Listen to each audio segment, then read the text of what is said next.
नमस्कार विद्यार्थी व पालक मित्र, मी डॉक्टर सुनील राऊत, संचालक हायटेक एज्युकेशन बीड. सर्वप्रथम तर आपल्या सर्वांचं आमच्या हायटेक यूट्यूब चॅनलमध्ये सहर्ष स्वागत आहे. आज आपण ह्या व्हिडिओ मार्फत एक अतिशय महत्त्वाच्या विषयावरती बोलणार आहोत की राहिलेल्या जे काही तुमचे 50-55 दिवस आहेत, 50-60 दिवस आहेत, यामध्ये तुम्ही कशा पद्धतीने अभ्यास करायचा जेणेकरून तुम्हाला 100% तुमच्या मार्कमध्ये इन्क्रीमेंट होणार, मार्क वाढणार, तुमच्या चुका कशा कमी होणार, पेपर कसा सोडायचा, ह्याबद्दल आपण आज चर्चा करणार आहोत. जर तुम्ही आमच्या चॅनलला नवीन असाल तर चॅनलला सबस्क्राईब करा, जेणेकरून तुम्हाला येणाऱ्या काळात जे काही तुम्हाला नीट UG 2025 चे अपडेट आहेत त्यामध्ये तुम्हाला वारंवार वेळोवेळी तुम्हाला आमच्या व्हिडिओ मार्फत आम्ही तुमच्यापर्यंत सगळ्या गोष्टी पोहोचू. तसंच डिस्क्रिप्शन बॉक्समध्ये आमची जी काही व्हॉट्सअपची लिंक आहे त्यालाही तुम्ही जॉईन करू शकता, की व्हॉट्सअपचे आमचे जे काही नंबर दिलेले आहेत त्याच्यावरती तुम्ही मेसेज करून आमच्या चॅनलला किंवा आमच्या हायटेक एज्युकेशनच्या परिवाराला तुम्ही जॉईन करू शकता. जर तुमच्या कोणी ओळखीचे असतील आणि त्यांनाही याची गरज असेल तर नक्की त्यांना सांगून आमच्या हायटेक एज्युकेशनच्या युट्यूब चॅनलला सबस्क्राईब करायला सांगा. तर विद्यार्थी व पालक मित्र, आज आपण चर्चा करणार आहोत की पेपर कसा सोडायचा. आज 7 मार्च 2025 आज शेवटची तारीख आहे की तुम्ही नीटचा फॉर्म भरण्याची. ज्या कोणी विद्यार्थ्यांनी भरले नसतील तर त्यांनी फॉर्म भरून घेणे. ज्यांचा फॉर्म भरलेला आहे, सबमिट झालेला आहे आणि काही दुरुस्ती करायची असेल तर त्याला 9 ते 11 मार्च मध्ये दुरुस्ती करायला NTA ने एक नोटीस दिलेली आहे. ते 2 दिवस विंडो ओपन होणार आहे, करेक्शन विंडो, त्याच्यात तुम्ही करेक्शन करू शकता. तर सर्वप्रथम आपण आज चर्चा करूया की ह्या राहिलेल्या दिवसामध्ये तुम्ही जास्तीत जास्त रिव्हिजन करण्यासाठी अभ्यास कसा करायचा, कुठल्या सब्जेक्टला किती वेळ द्यायचा, टॉपिक कसे निवडायचे की कुठल्या टॉपिकला किती वेळ द्यायचा आहे. तर सर्वप्रथम विद्यार्थी मित्रांनो, या पहिल्या आपण व्हिडिओमध्ये सांगितलं होतं की NTA ने त्यांच्या पोर्टलवरती त्यांच्या एक पेपरचा फॉर्मॅट पाठवलेला आहे, क्वेश्चन्स पेपर दिलेले आहेत, त्याच्याबद्दलही आपण व्हिडिओ बनवला होता आणि विद्यार्थ्यांनी पालकांना हे सांगितलं होतं की तुम्ही त्याच्या मार्फत तुम्ही NTA ने जे काही ह्या वर्षीची पेपर प्रॅक्टिसला दिलेले आहेत ते पेपर तुम्ही सॉल्व्ह करायला हवे होते. त्यातून आपल्याला सर्वात प्रथम कुठली गोष्ट माहिती भेटणार होती, तर आपल्याला सर्वात प्रथम ही गोष्ट कळणार होती की कुठल्या टॉपिकला किती वेटेज आहे. अकॉर्डिंगली विद्यार्थ्यांनी अभ्यास करताना ते क्वेश्चन पाहताना chapter wise, subject wise, unit wise एक पेज तयार करायचं की कुठल्या चॅप्टरला, कुठल्या युनिटला किती वेटेज दिलेलं आहे. अकॉर्डिंगली त्या विद्यार्थ्यांनी त्याचा रिव्हिजन करायचं.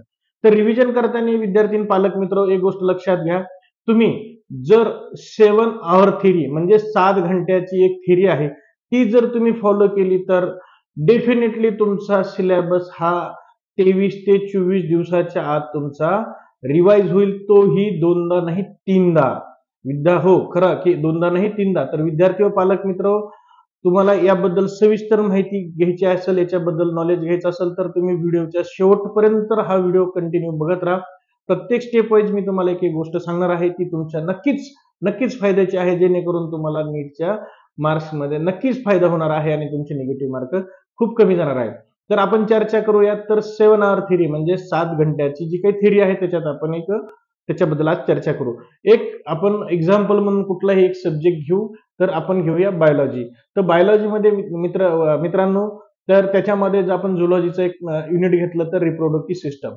तर रिप्रोडक्टिव्ह सिस्टम मध्ये चॅप्टर किती आहेत, तर टोटल 3 चॅप्टर आहेत आणि याचं वेटेज किती आहे, तर ऑन एन ॲव्हरेज जर काढलं तर 12 ते 13 क्वेश्चन याचं एक ॲव्हरेज येतं. तर विद्यार्थी व पालक मित्र, तुम्ही जर याचं कॅल्क्युलेशन केलं, आपण एक एक्झाम्पल म्हणून 12 जर क्वेश्चन धरले तर 48 मार्क तुमचे हे फक्त रिप्रोडक्टिव्ह सिस्टमच्या युनिटमध्येच कव्हर होतात. तर याचं जर 7 आवर थेरीमध्ये अभ्यास कसा करायचा, तर तुम्ही त्याच्यामधला एक चॅप्टर, कुठलाही एक चॅप्टर घ्या. चॅप्टरला ज्यावेळेस तुम्ही अभ्यास करायला बसताल तर तुम्ही बाजूला एक पेपर, पेन घ्या आणि तुम्ही एक स्टॉप वॉच घ्या. तर त्या वॉचच्या तुम्ही याचा उपयोग काय, तर ज्यावेळेस तुम्ही अभ्यासाला बसाल, तुम्ही जे काही नोट्स काढलेल्या असतील त्या सोबत घेऊन बसा, NCERT चे बुक घेऊन बसा, तुमच्या क्लासच्या नोट्स असतील तर त्या पण घेऊन बसा आणि ज्यावेळेस तुम्ही चॅप्टर वाचायला चालू कराल तर त्यावेळेस तुम्ही तुमचा टायमिंग लिहायचा आणि त्या टायमिंगला, फॉर एक्झाम्पल, तुम्ही दुपारी 1 वाजता चॅप्टर वाचायला बसलात तर 1चा टाइम लिहायचा की आज तारीख आहे 7 मार्च 2025, दुपारची 1 वाजून 1 PM झालेला आहे आणि तो चॅप्टर वाचायला तुम्ही चालू करायचा. आणि जसं तुम्ही चॅप्टर वाचत चलाल तर तुम्हाला एक गोष्ट लक्षात येईल की जे आपण पेपर पाहिलेले आहेत त्या पेपरमध्ये कुठल्या कुठल्या पॉईंटचे क्वेश्चन्स हे रिपीटेडली आलेले आहेत. तर अकॉर्डिंगली ते पॉईंट तुम्ही लिहित चला, तुमच्या नोटबुकवरती ठेवा की तुम्ही ऑलरेडी काढलेले असतील तर तेही ते खूप अत्युत्तम आहे. तो चॅप्टर वाचल्याच्या नंतर ज्यावेळेस तुमचा जो चॅप्टर वाचायचा संपतो तो तुम्ही जो टाइम संपलेला आहे, फॉर एक्झाम्पल तुम्ही 1 वाजता टॉपिक वाचायला घेतलेला आहे आणि तो तुमचा 3:30-4 वाजता तुमचा टॉपिक संपलेला आहे. तर आपण उदाहरण म्हणून 4 वाजता टॉपिक संपलेला आहे, तर 3 घंट्यात तुम्ही तो चॅप्टर संपलेला आहे. तर तो टाइमिंग लिहायचा की आपण ह्या तारखेला हा चॅप्टर ह्या तारखेला संपलेला आहे, ह्या टायमिंगला चालू केला आणि ह्या टायमिंगला संपला आहे. तर विद्यार्थी व पालक मित्र एक गोष्ट आता इथून पुढे लक्षात ठेवायची की ह्या पॉइंटला तुम्ही काय करायचं, तुमचा दुपारी 4 वाजता टायमिंग संपलाय, तिथून पुढे 7 घंटे गॅप द्यायचा. 7 घंटे गॅप द्यायचा म्हणजे तुम्ही अभ्यास करायचा का नाही का, तर अभ्यास करायचा, पण 7 घंटे ह्या चॅप्टरला तुम्ही ब्रेक द्यायचा. तिथून पुढे जे 7 वाजता जे काही तुमच्या 7 घंट्यानंतर जी काही वेळ येणार आहे, 4 वाजता जर संपला तर तिथून पुढे 7 घंटे जर म्हणलं आपण तर 4 आणि 4 8, 8 आणि 3 11, म्हणजे रात्री 11 वाजता तुमचे 7 घंटे बरोबर होतात. तर बरोबर, तर रात्री 11 वाजता हा चॅप्टर रिपीट तुम्ही 7 घंट्यानंतर हा तुम्ही रिपीट वाचायचा. वाचताना एक गोष्ट लक्षात घ्या विद्यार्थी व पालक मित्र हो, की विद्यार्थी ज्यावेळेस हा पहिल्या वेळेस जो 3 घंटे टाइम गेलेला आहे चॅप्टरला त्याच्यातले कुठले कुठले पॉईंट आहेत काही नाही, ती जी काही त्यांनी नोट्स काढलेल्या आहेत त्या नोट्स सोबत घ्यायच्या. ज्यावेळेस सेकंड टाइम आपण 7 घंट्यानंतर हा चॅप्टर वाचायला जाऊ त्यामधले आपल्याला चॅप्टर मधले कुठले कुठले पॉईंट लक्षात राहिले आणि नाही राहिले हे विद्यार्थ्यांच्या लक्षात येईल. त्यांनी जे काही नोट्स काढलेले असतात त्याच्यावरती टिक करायचं की मला कुठलं आठवलं आणि कुठलं नाही आठवलं. तर असं करून तुम्ही पहिल्या चॅप्टरला 7 घंट्यानंतर वाचलं तर मधला जो तुमचा काही गॅप आहे, जो काही दुपारी 4 ते रात्री 11 पर्यंत, याच्यामध्ये सेम पद्धतीनेच तुम्ही चॅप्टर घ्यायचे आणि प्रत्येक चॅप्टर हा तुमचा 7 घंट्यांनी रिपीट झाला पाहिजे. अशी ही प्रोसेस तुम्ही एका चॅप्टरची तुम्ही 3 वेळेस कसे करू शकता, तर पहिला गॅप आहे 7 घंट्याचा, दुसरा गॅप आहे 7 दिवसाचा. म्हणजे तुम्ही 7 दिवसामध्ये एक चॅप्टर 3दा आणि एकदम डीपली वाचून तुमच्या नोट्स तयार करून ठेवा. विद्यार्थी मित्र हो, तुम्हाला ज्यावेळेस तुम्ही एक्झामला जाताल त्यावेळेस तुम्हाला इतका कॉन्फिडन्स राहील की हा माझा चॅप्टर एका म्हणजे 23 ते 24 दिवसामध्ये 4 वेळेस वाचून मी लिहिलेला आहे. आणि विद्यार्थी पालक मित्र एक गोष्ट लक्षात घ्या, ज्यावेळेस तुम्ही अभ्यास करताल तर कुठल्या चॅप्टरला किती वेळ द्यायचा हे तुम्ही तुमच्या वेटेजनुसार, ज्या युनिटच्या वेटेजनुसारच त्याला वेळ द्या. आता काही काही विद्यार्थ्यांचं म्हणणं असतं की सर आम्हाला फिजिक्स अवघड जातं, केमिस्ट्री अवघड जातं. विद्यार्थी मित्र हो, सगळ्यांचं जी काही स्मरणशक्ती आहे किंवा आयक्यू लेवल आहे हे डिफरंट डिफरंट आहे. काही काही विद्यार्थ्यांना फिजिक्स खूप सोपं वाटतं, काही काही विद्यार्थ्यांना केमिस्ट्री सोपं वाटतं. तर विद्यार्थी मित्र हो, तुम्ही ज्यावेळेस अभ्यास कराल तर तुम्हाला लक्षात येईल की आपण आतापर्यंत जी पद्धत केली ती पद्धत ही खूप चांगलीच आहे आणि ही पद्धत ही खूप चांगली आहे, याच्यात खूप फायदा होतोय. तसं तुम्ही फिजिक्सला, तुम्ही जसं बायोला बरेचसे विद्यार्थी 90% विद्यार्थी म्हणतात की आम्हाला बायो खूप सोपं जातं, तर त्यांचं बायोलॉजी जी आहे पहिल्या 23 दिवसामध्ये 3दा रिपीट व्हायला, त्याचबरोबर तुमचं केमिस्ट्री आणि फिजिक्स पण व्हायला लागलं. मग त्यातले कुठले अवघड पॉईंट आहेत ते काढून ठेवा. अजून तुमच्याकडे 2 महिने बाकी आहेत विद्यार्थी मित्र, त्याच्यात तुम्हाला रिव्हिजन करता येईल. पण एक गोष्ट प्रामुख्याने लक्षात ठेवा, ज्यावेळेस तुम्ही अभ्यासाला बसाल तर स्वतःवर इतका ठाम विश्वास ठेवायचा की मला हे का जमत नाही, तर जमायलाच पाहिजे, कारण की तुम्ही खूप हुशार आहात. आणि त्याच्यात कुठलाही दोष ना दुजाभाव नाही की तुम्ही हुशार नाही, तर सगळे विद्यार्थी हुशार आहेत. फक्त तुम्ही तुमच्या मनात जी काही भीती आहे की मला हा सब्जेक्ट अवघड जातो, तो सब्जेक्ट अवघड, हे काढून टाका. बऱ्याचशा विद्यार्थ्यांना 700+ मार्क पडतात, ते हुशार नसतात का, तेही तुमच्यासारखेच हुशार असतात. तर विद्यार्थी मित्र हो, तुम्ही ही पहिली मनातून भीती काढा की मला फिजिक्स जमत नाही, न्यूमेरिकल जमत नाही, इनऑर्गॅनिक जमत नाही, ऑर्गॅनिक जमत नाही. तर सगळं जमतं, फक्त शांत चित्तेने अभ्यास करा. तुम्ही 7-7 घंट्याची ही जी काही मी तुम्हाला 7 हॉर थिअरी सांगितली, ही जरी नाही तुमच्या लक्षात आली तर तुम्ही माझ्या नंबरवर फोन करून विचारा, मी तुम्हाला त्याचं प्रॉपर तुम्हाला गायडन्स करू शकतो. त्याच्यामुळे हे 7 हॉर थिअरी केल्याच्या नंतर तुम्हाला 23 ते 24 दिवसात तुम्ही एक चॅप्टर 3 वेळेस रिवाइज करू शकता. त्याच्यानंतर राहिलेल्या याच्यात तुम्हाला खूप टाइम कमी लागतो, त्याच्यामध्ये तुम्ही प्रत्येक नोट्स आणि क्वेश्चन पेपर तुम्ही सॉल्व्ह करू शकता.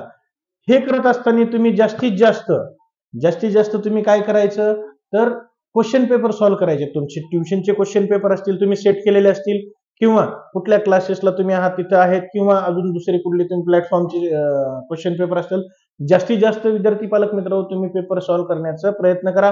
पेपर सॉल्व्ह करून झाला की नंतर तुम्ही लगेच त्याला अनालिसिस करा. अनालिसिस मध्ये गोष्ट लक्षात ठेवा, की आपलं काय चुकलं आणि काय नाही त्याच्यावरती जास्त अनालिसिस करा, कारण की तुम्हाला जे येते त्याच्यावरती अनालिसिस करण्यात काही अर्थ नाही, कारण की वेळ वाया जातो आणि वेळ खूप कमी आहे विद्यार्थी पालक मित्र. आता आपण दुसऱ्या विषयावर येऊ की क्वेश्चन पेपर सॉल्व्ह करायचा. तर क्वेश्चन पेपर कसं सॉल्व्ह करायचं विद्यार्थी मित्र हो, मी बऱ्याचशा विद्यार्थ्यांचं म्हणणं ऐकलं, पालकांनी त्यांच्याबद्दल सांगितलं, तर 95% विद्यार्थी पेपर कुठला सॉल्व्ह करतात, ज्यावेळेस ते क्वेश्चन पेपर सॉल्व्ह करायला बसतात तर त्यांच्याकडे त्यांनी बायोला पहिला प्रेफरन्स देतात. ठीक आहे, चांगली गोष्ट आहे, बायोला प्रेफरन्स देतात. एक्सक्यूज मी, बायोला प्रेफरन्स देतात. तर काही विद्यार्थी काय करतात, तर पहिल्यापासून वाचत येतात आणि टिक करतात. तर ही विद्यार्थी मित्र ही चुकीची सवय आहे. तुम्ही पहिल्यापासूनच वाचत या, पण पहिल्या सेक्शन मध्ये जे 35 क्वेश्चन आहेत त्याच्यामध्ये तुम्ही 7-7 क्वेश्चनचे 5 टप्पे करा. म्हणजे पहिला ते 7 वाचायचा, त्याच्यात जे 100% क्वेश्चन येतो त्याला टिक करा. त्याचबरोबर तुम्ही असं 7-7 टप्पे केल्याच्या नंतर तुमचे 5 टप्पे म्हणजे पूर्ण 35 क्वेश्चन वाचणं होतात. बी सेक्शन मधले जे क्वेश्चन आहेत हे थोडे ट्विस्टेड असतात. तर बी सेक्शन मधले 10 क्वेश्चन वाचल्याच्या नंतर तुम्ही तो क्वेश्चन ए सेक्शन मधले जे काही 35 क्वेश्चन्स आहेत त्याला रिलेट करतात का ते पहा. मी काय सांगितलं तुम्हाला 7-7 क्वेश्चनचा का म्हणलं, तुम्ही 7-7 क्वेश्चन वाचले 5 टप्प्यामध्ये आणि हे पुढचे 10 क्वेश्चन वाचल्याच्या नंतर तुम्हाला लक्षात येईल, अरे आपला तर हा क्वेश्चन थोडा कन्फ्युजिंग होता, पण बी सेक्शन मध्ये वाचल्यानंतर याचं आन्सर आपल्याला कन्फर्म झालेलं आहे.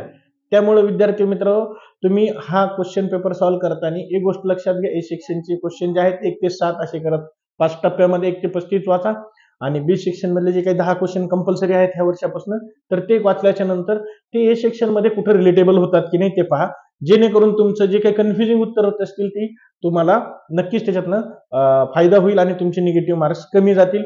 आणि जो क्वेश्चन तुम्हाला येत नाही तर त्याला तुम्ही म्हणतात की राम भरोसे, तर तसं करू नका विद्यार्थी मित्र हो, जेणेकरून तुमचे निगेटिव्ह मार्क मध्ये जाताल. जी तुम्हाला ज्या स्कोरला तुम्हाला कॉलेज भेटू शकते, कदाचित ह्या निगेटिव्ह मार्कमुळे तुम्हाला ते मायनस मध्ये आल्याच्यामुळे तुमचे मार्क्स कमी येतात आणि तुमच्या स्वप्नातलं कॉलेज तुम्हाला भेटण्यापासून दूर राहील. तर विद्यार्थी मित्र हो, ही गोष्ट प्रामुख्याने लक्षात ठेवा. ए सेक्शन 5 टप्प्यामध्ये वाचा, बी सेक्शनचे क्वेश्चन वाचल्यानंतर ते कुठे रिलेटेबल होतात का बघा, आणि निगेटिव्ह क्वेश्चन म्हणजे जे 100% येतच नाही त्याला राम भरोशी किंवा अंदाजे त्याला तुक्का मारू नका. त्यानंतर तुम्हाला दुसरं एक गोष्ट म्हणजे महत्वाची आहे की इथून पुढे तुम्हाला स्वतःवरती सेल्फ कॉन्फिडन्स इतका पाहिजे. एखादा विद्यार्थी म्हणतो की माझ्या मित्राला 700 मार्क पडतायत, मला 500 मार्क पडतायत, तो डझन बॉर्डर. तुम्ही निगेटिव्ह मध्ये जाऊ नका, तुम्ही त्याच्या इतकेच हुशार असतात, फक्त त्याची अभ्यास करण्याची पद्धत वेगळी असते, ती तुम्ही त्या पद्धतीने अभ्यास करा आणि स्वतःवरती एक कॉन्फिडन्स राहू द्या की मला हे का जमत नाही आणि मी करणार, इथून पुढच्या 60 दिवसामध्ये नक्कीच करणार. तर याचा फायदा तुम्हाला नक्कीच आणि नक्कीच 100% होईल.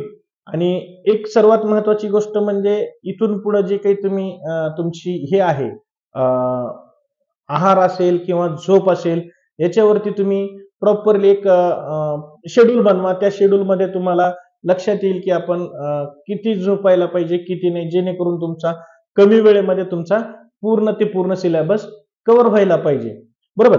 तर एक माणसाच्या शरीराला, आता तुम्ही सगळे सायन्स शिकतायत म्हणजे तुम्हाला ह्या गोष्टी सगळ्या माहित आहेत, माणसाच्या शरीराला कमीत कमी 6 ते 7 तास झोप लागते. पण माझं एक म्हणणं आहे की तुम्ही 6 ते 6:30च्या आतमध्ये झोप घ्या, जेणेकरून तुम्ही ज्यावेळेस पुढच्या कामाला बसताल, अभ्यासाला बसताल, क्लासला जाताल, रिव्हिजनला असाल, सिटिंग जास्त असते, त्याच्यामुळे तुम्हाला एकदम फ्रेशनेस राहील. त्याच्यामुळे विद्यार्थी पालक मित्र, पालकांनी ही काळजी घेणं गरजेचं आहे की आपला विद्यार्थी 6.5 तासापेक्षा जास्त झोपायला नको. त्याचा आहार चांगला सकस ठेवा, जंक फूडला तुम्ही क्विट करा, मोबाईल पासून दूर राहा, टीव्ही पासून दूर राहा, मित्र पाहुणे रवळे हे 2 महिने थोडे बाजूला राहू द्यात.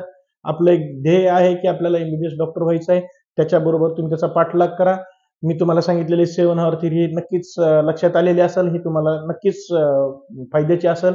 जर तुम्हाला याच्याबद्दल काही डाऊट्स असतील तर बायोच्या लिंकमध्ये माझे नंबर दिलेले आहेत, तुम्ही त्याच्यावरती फोन करा आणि आमच्या व्हॉट्सअप ग्रुपला जॉईन करा, जेणेकरून तुम्हाला जास्तीत जास्त याबद्दल माहिती मिळत राहील. आजच्या व्हिडिओमध्ये आपण इथंच थांबू. आमची पेड काउन्सिलिंग पण चालू झालेली आहे. पेड काउन्सिलिंग मध्ये आम्ही काय करतो, तो विद्यार्थ्याच्या फॉर्म भरण्यापासून ऍडमिशन पर्यंत सगळी प्रोसेस करतो. अकॉर्डिंगली विद्यार्थ्याची जी काही रँक असेल, बजेट असेल, त्यानुसार आम्ही त्यांना कॉलेज पूर्णपणे मिळून देण्याची 100% आम्ही खात्री देतो. जर तुम्ही चॅनलला नवीन असाल तर सबस्क्राईब करा, ज्याला कोणाला याची गरज असेल त्यांनाही पाठवा, जेणेकरून माहिती येईल. भेटूया पुढच्या व्हिडिओमध्ये. तुर्तास इथंच थांबूया, नवीन कंटेंट मध्ये भेटू. तर आजच्या विषयाला इथंच पूर्णविराम देतो. धन्यवाद.